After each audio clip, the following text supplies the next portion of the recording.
میں کو رب دی قسم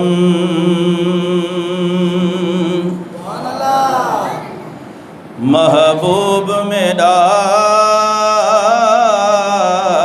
میں کو رب دی قسم محبوب میرا بنا تیرے گزارا نہیں ہوندا میں کو رب دی قسم۔ ایک عاشق گزرے ہیں اللہ بخش کوثر، اللہ تعالیٰ ان کی قبر پر کروڑہ رحمتوں کا نزول فرمائے۔ بہت ہی عاشق رسول اور حضور اکرم صلی اللہ تعالیٰ علیہ وسلم سے والہانہ عشق رکھنے والے، اور ان کی تقاریر بھی بہت مشہور ہیں، شاید آپ نے سنی بھی ہوں۔ بہت ہی اللہ تبارک و تعالیٰ نے ان کو سریلی آواز عطا کی تھی۔ ان کے اور کلام بھی بہت ہیں، یہ جو میں پڑھ رہا ہوں یہ بھی انہی کا کلام ہے۔ انہوں نے حضور اکرم صلی اللہ تعالیٰ علیہ وسلم سے عشق اور محبت کا دم بھرا ہے۔ اگر آپ کا یہی نظریہ ہے، آپ بھی حضور سے عشق اور محبت رکھتے ہیں، تو میرے ساتھ اگر آتا ہے تو پڑھیں گے، نہیں تو بلند آواز سے سبحان اللہ کی صدا ضرور دیں گے۔ میں کو رب دی قسم محبوب میرا بنا تیرے گزارا نہیں ہوندا سو سامنے آ سیاں سوہنے بہن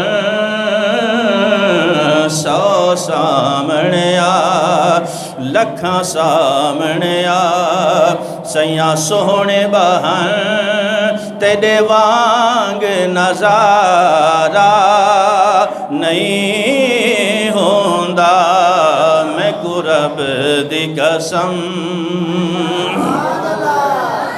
تیرا چہرہ ہوئے میری دید سجن تیری مست نگاہ میری عید سجن۔ یہی صحابہ کرام کے نظریات تھے، ان کا یہ عقیدہ تھا کہ بس رسول اللہ کا دیدار ہو جائے۔ وہ ان کی تو بھوک بھی اسی سے مٹ جایا کرتی تھی۔ صحابہ کہتے ہیں کبھی بھوک اگر ستاتی تو ہم رسول اللہ کی بارگاہ میں پہنچ جاتے، رسول اللہ کا دیدار ہو جاتا تو بھوک بھی مٹ جایا کرتی تھی۔ تیرا چہرہ ہوئے میری دید سجن تیری مست نگاہ میری عید سجن چن نظر آوے تو نہ نظریں چن نظر آوے تو نہ نظریں دی عید دا پیارا نہیں ہوندا میں کو رب دی قسم۔ اور تیرا لکھ لکھ روز سلامی ہے میرا دعویٰ محض غلامی ہے۔ یا رسول اللہ آپ کی عظمت کو لاکھوں سلام کہ آپ نے ہم جیسے نکموں کو قبول فرمایا، اپنی غلامی میں لیا۔ یہ تو انہی کا کرم ہے نا، ورنہ کئی مذاہب اور کئی فرقے آپ کو اس دنیا میں نظر آ رہے ہیں۔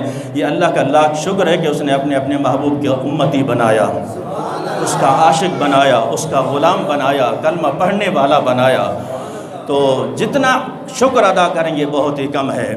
تیرا لکھ لکھ روز سلامی ہے میرا دعویٰ محض غلامی ہے۔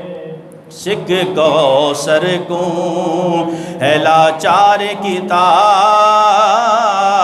سکھ کوثر کو ہے لاچار کی تا تیرا ہجر گوارا نہیں ہوندا میں کو رب دی قسم۔